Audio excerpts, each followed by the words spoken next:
Selamat siang, perkenalkan nama saya Andi Galung. Nah, di sini saya akan menjelaskan antara hubungan Dart, Visual Studio dengan Android Studio, VS Code dan GitHub. Tunggu ya teman-teman.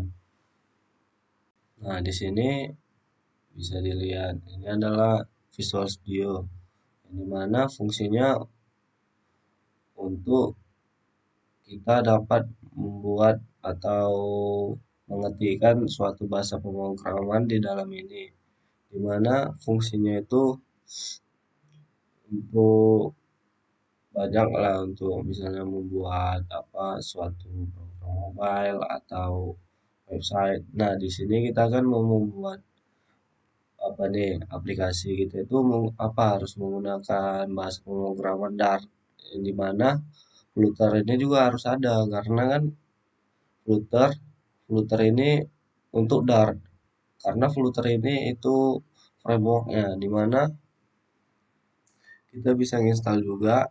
Nah, di sini saya akan menjelaskannya satu-satu dulu ya. Di sini pertama-tama saya akan menjelaskan Visual Studio, di mana Visual Studio ini adalah editor kode, di mana banyak yang menggunakan ini karena Visual Studio ini ringan ya teman-teman, untuk misalnya kita membuat website atau pemrograman mobile, di mana itu nggak akan membuat teman-teman laptop teman-teman apalah agak-agak nge-lag lah. Dan di sini juga udah mendukung banyak bahasa pemrograman ya, diantaranya PHP, kemudian Java, kemudian C++, kemudian Dart. Ya, itu Dart itu untuk kita menggunakan aplikasi, di mana kalau menggunakannya ini kita tinggal install aja nih untuk membuat suatu teks atau apa. Nah, tinggal gini aja. Nah, kita ginikan aja, kemudian cari aja apa yang mau dibuat. Nah, CSS, Dart, HTML. Nah, di sini kita akan menggunakan HTML strukturnya.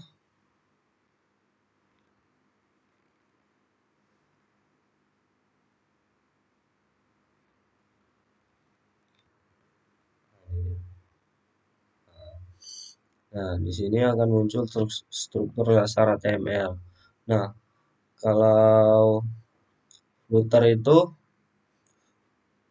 sekarang kita akan menjelaskan Flutter. Flutter itu apa sih? Flutter itu adalah sebuah framework open source yang dibuat oleh Google untuk membuat aplikasi mobile seperti iOS, Android, web dan desktop. Nah, di sini Flutter ini menggunakan bahasa pemrograman Dart, yang dimana itu untuk membuat aplikasi client side seperti aplikasi mobile dan web. Nah, dan ini mudah dipelajari mirip dengan JavaScript dan Java. Nah, fiturnya itu macam apa dia? Udah terstruktur. Kemudian cara bukanya itu kayak gini ya teman-teman. Nah, di sini kalau misalnya teman-teman udah install Flutter kan, kemudian kita itu harus cari juga di sini, kita install maaf ya teman-teman, di sini extension kita install dulu yang namanya ini Flutter dan Dart ini, agar teman-teman bisa bukanya dari sini, complete, kemudian ini. Nah, ini akan muncul teman-teman. Nah, kalau belum muncul kan bisa diketikkan ini aja, karena kan ini saya udah membuat project kemarin dengan dosen, makanya bisa ada langsung. Kalau enggak bisa dicari dulu teman-teman. Nah, tinggal klikkan saja, dia akan muncul ke situ. Kita tunggu bentar.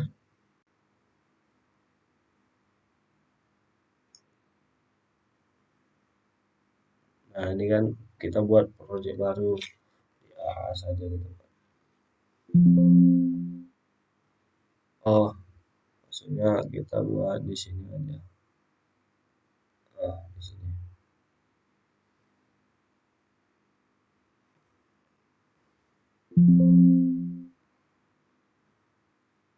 Nah, dia akan muncul ke sini.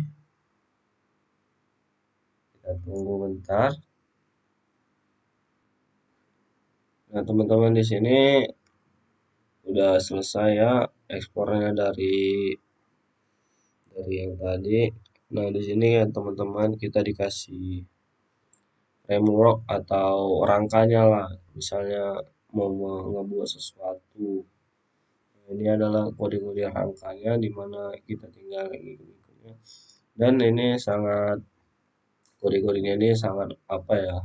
Sensitif di mana huruf besar dan huruf kecilnya itu juga sensitif sensitif kali. Kalau salah aja dia nggak akan muncul warnanya, akan muncul seperti ini. Apalagi titik koma.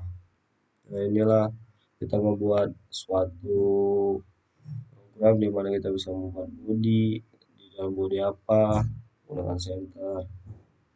Nah, untuk Android Studio sendiri itu macam kayak emulator ya teman-teman atau prototype ini mana kita bisa mengerankannya itu di sini.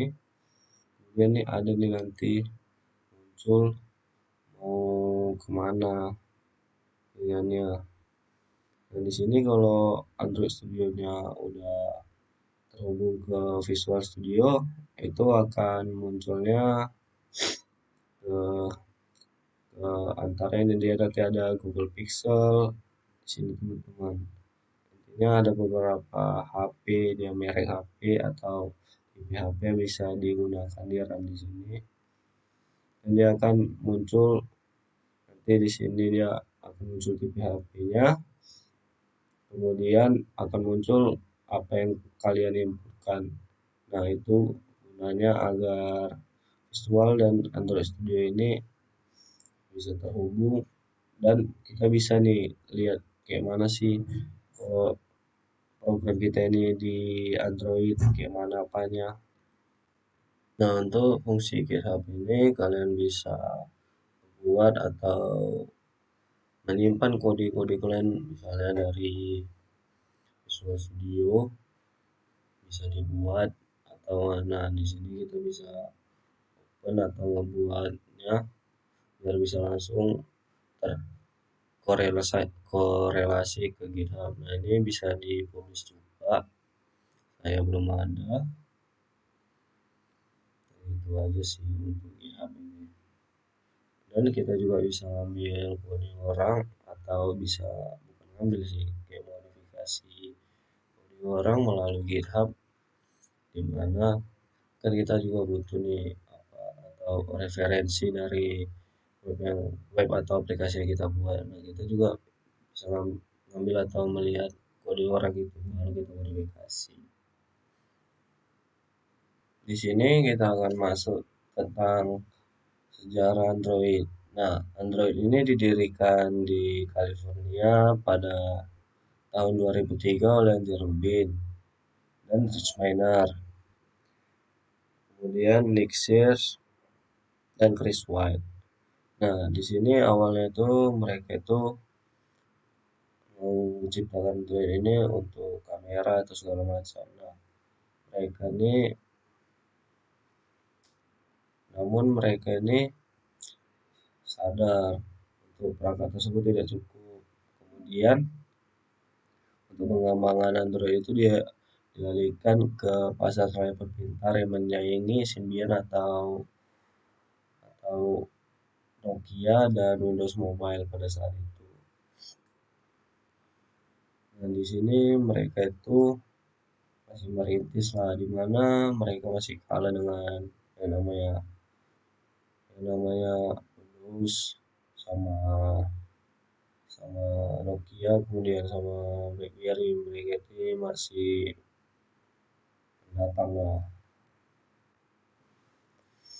Nah, Android itu adalah sistem aplikasi yang berbasis Linux itu open source ya teman-teman dimana kita bisa mengotak-atiknya bisa mendownload atau apapun di dalam itu tanpa tanpa dikekang oleh sistemnya kita itu bisa atur sendiri misalnya kalau nggak mau kita install atau apa-apa dari pihak pihak yang lain bisa kita atur sendiri, nggak kayak sistem operasi apa iOS, di mana itu sangat sangat sangat apa ya teman-teman.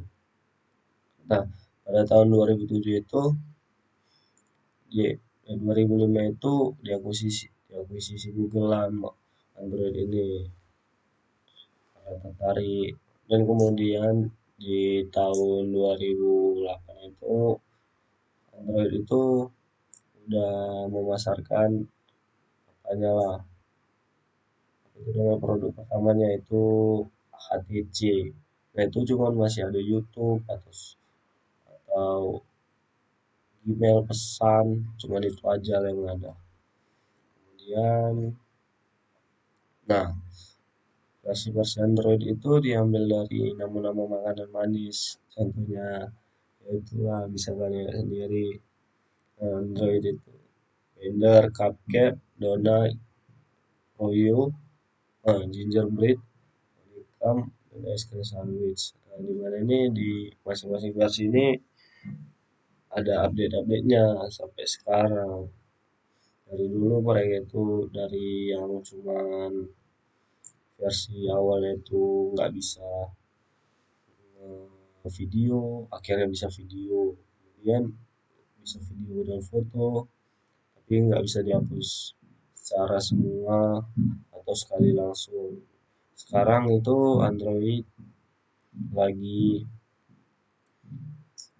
mereka itu lagi fokus pada desain atau desain OS mereka yang di dalam itu, karena biar mempercantik dan menarik perhatian. Kemudian ada keamanannya juga agak ditingkatkan, dan mereka itu sekarang lagi ditampilkan sama di kamera, karena kan untuk menyaingi pasar itu dibutuhkannya juga persaingan di kamera, tidak hanya di performa saja, biar bisa menyaingi iOS, dan mereka itu berhasil membuatnya, dan mereka itu satu-satunya pesaing berat iOS dan merajai pangsa pasar saat ini.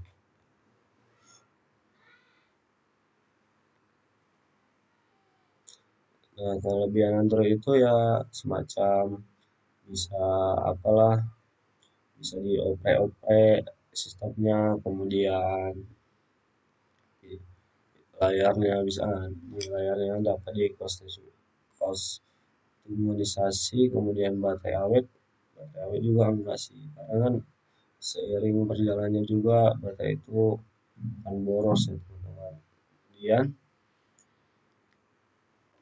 Kemudian layarnya besar ya juga. Nah, contoh aplikasinya itu banyak, bisa gitu dari Play Store. Nah, dari Play Store inilah developer aplikasi atau pengembangan aplikasi bisa ngasih saran aplikasinya, dan itu harus disetujui oleh Google dulu, karena kan ada juga aplikasi-aplikasi bahaya, misalnya digunakan untuk aneh-aneh lah. Tapi kekurangannya juga banyak, di mana kekurangannya itu gampang diretas, kemudian kalau hilang HP-nya kan bisa gampang banget di retasnya, tinggal datang ke kantor bayar 100.000 udah. Makanya kalau saran saya untuk nyari keamanan itu di iOS, biarpun harganya mahal tapi kualitasnya terjamin, di mana mereka mementingkan barang mereka itu. Tapi Android juga cocok untuk ya keperluan sehari-hari, untuk multitasking itu bagus. Nah, itu saja presentasi tentang Android. Android ini ya cukuplah buat pasar terkejut pada saat itu. Mereka jadi tiba-tiba jadi tak terkalahkan, di mana pada saat itu kan masih Nokia nih yang merajai. Itulah perlunya untuk melakukan perubahan dan tidak berdiam diri di situ aja. Sekian dari saya, Andi Utagalung. Jika ada salah atau kata yang salah, mohon dimaafkan, saya masih belajar.